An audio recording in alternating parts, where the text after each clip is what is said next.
le cas des molécules chimiques, en fait, les firmes vont tester énormément de molécules, 10 000 molécules par exemple. Elles vont tester, voir si ces molécules, donc elles y vont un peu au hasard au départ, voir si ces molécules ont un effet sur une maladie. Et puis ensuite, progressivement, elles vont identifier dans ces 10 000 des molécules qui sont plus efficaces que les autres, une centaine. Elles vont refaire des batteries de tests, en récupérer une dizaine, etc., jusqu'à sélectionner une ou deux molécules dans la phase de découverte qui seraient efficaces sur une maladie.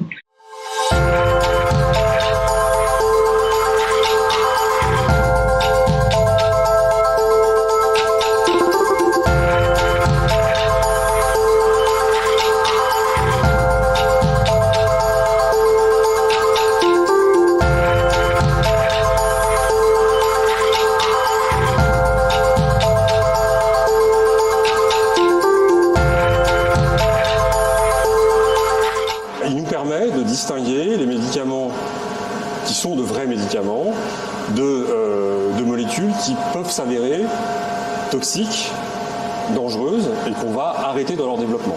Donc c'est un maillon, l'expérimentation animale, à ce jour, c'est un maillon qui est complètement indispensable.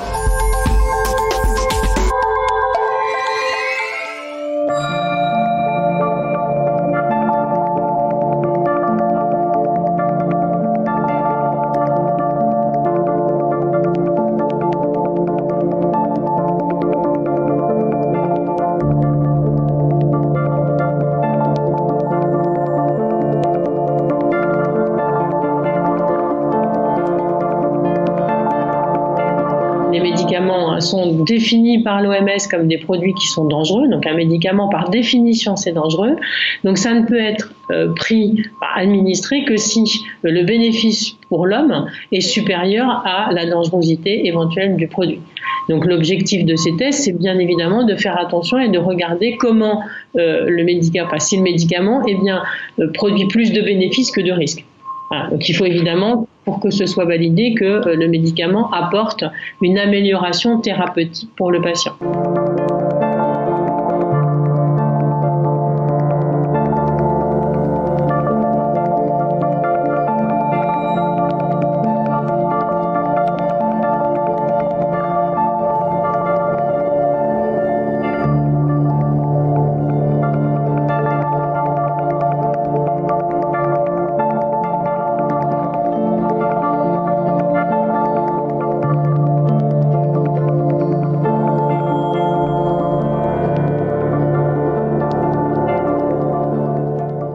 Les autorisations de mise sur le marché, elles sont délivrées de deux manières en Europe, soit par des organismes nationaux, l'ANSM en France, qui est en capacité de délivrer des autorisations de mise sur le marché, mais depuis un certain nombre d'années, l'Union européenne s'est dotée d'une agence, qu'on appelle l'EMEA, qui est l'Agence européenne du médicament en français, et qui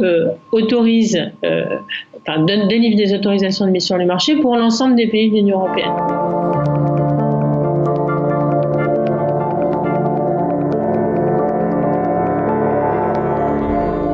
Le rôle des autorités de santé, c'est de vérifier, qu'il n'y a pas de danger, et deux, que la molécule est réellement efficace. Et pour ça, elles vont se baser sur les tests qui sont faits par les firmes. Alors c'est là où il y a quelque chose d'un petit peu curieux, c'est que les laboratoires sont leurs propres évaluateurs, finalement. Ils font les tests et ils rendent compte des résultats aux autorités de santé. C'est un petit peu comme si un élève ou un étudiant corrigeait sa propre copie. Évidemment, peut entraîner des dérives. Les firmes peuvent cacher des résultats qui sont pas très bons. Et puis, c'est aussi pourquoi on a eu des scandales sanitaires. C'est-à-dire que les laboratoires n'ont pas toujours bien communiqué sur des dangers dont ils avaient la connaissance.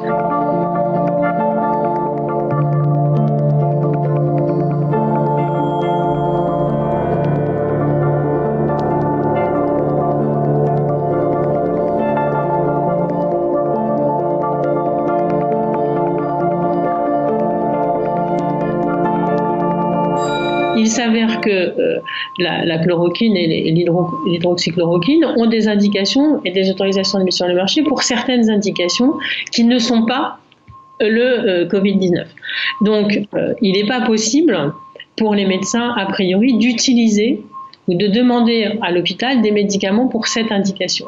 Il faut qu'il y ait une nouvelle autorisation de mise sur le marché, c'est-à-dire qu'il faut qu'il y ait un certain nombre de tests, alors évidemment beaucoup moins longs, puisqu'on sait, on connaît déjà des tas de choses sur la molécule, mais en tout cas, il faut qu'il y ait une phase de test pour que les autorités autorisent, fassent une autorisation de mise sur le marché pour cette molécule dans cette nouvelle indication de soins. Ça peut paraître un petit peu peut-être excessif en administratif, mais il est nécessaire de manière générale que les autorités soient sûres et s'assurent que de changer d'indication ne présente pas de risque.